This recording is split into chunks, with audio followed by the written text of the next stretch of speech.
Back now in Race for the White House. I was talking about the Vice President Dick Cheney at the Correspondents' Dinner last night. I want you to look at some of this video as he tells these jokes.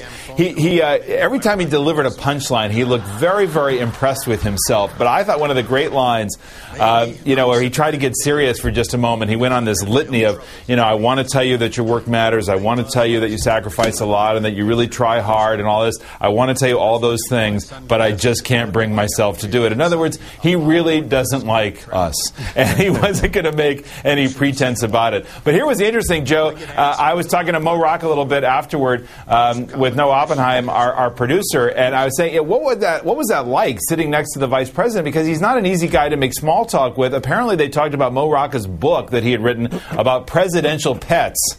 And he talked about, President Ford's lab, I guess, or Cocker Spaniel or something. It just must have been an amazing moment up there. It must have been.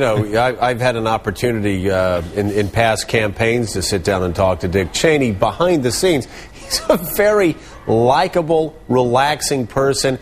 Doesn't seem impressed by himself. Completely opposite from the whole Darth Vader image that's been cast on him. I love, though, that was one of my favorite lines when he said he went to Lynn Cheney, his wife Lynn, complaining about the fact that people were calling him Darth Vader, and she said, "Don't worry, honey, it humanizes you." Yeah, exactly. Hey, Joe, was the Chardonnay up to your standards?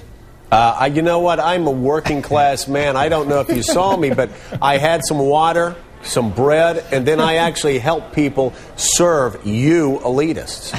I'm a man of the people. They don't call me regular Joe for nothing. Joe is in touch with the people. Leave this man alone. Exactly. All right, let's get the panel to weigh in here. Let's get the viewers to weigh in here.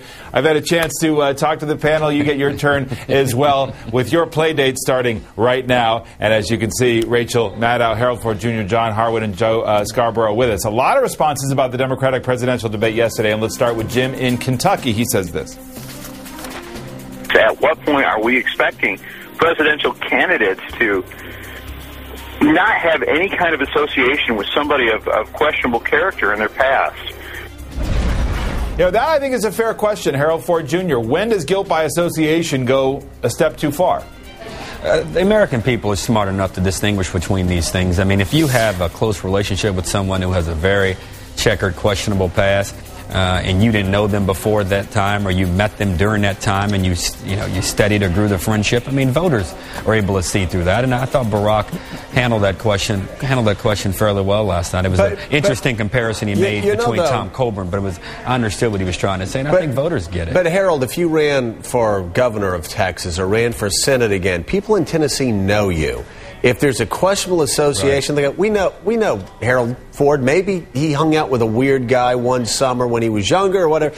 Whereas if somebody new runs for that Tennessee seat and nobody knows them, then you start saying, okay, who is this person? Who do they hang out with? Who do they associate with? Barack Obama can't be shocked. He was in Washington for 1 year before he decided to run for president of the United States.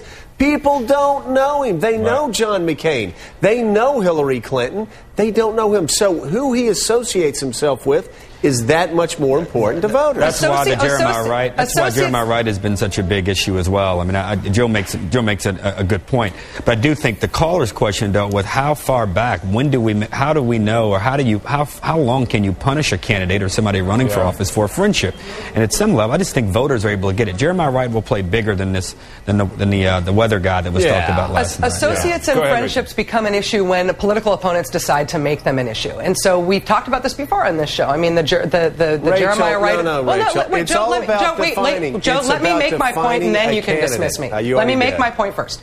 The Jeremiah Wright, as a pastor for Barack Obama, is an issue. The political associations that John McCain has made with right-wing pastors have not been an issue. The issue that has been made about who's given money to Barack Obama and Hillary Clinton because their opponents have decided to go after them on that. But, for example, John McCain had this incredibly controversial relationship with his Florida campaign co-chair, who was caught in a bathroom offering money to a police officer to do something that we can all imagine in a bathroom. Nobody's going to John McCain about that and saying, he was your Florida campaign co-chair? What do you think about men doing that in bathrooms? What do you think about entrapment from police officers? What do you think about public sex? election is for. Nobody brought that stuff, but nobody's brought that stuff up to John McCain at this point, and it's a decision made by political opponents. It's not something that happens organically because of how long you've been around the block. All right, let me get a break in here before I run out of time. You can play with the panel every night. Don't forget to call us or email us. Predictions from the panel coming up next.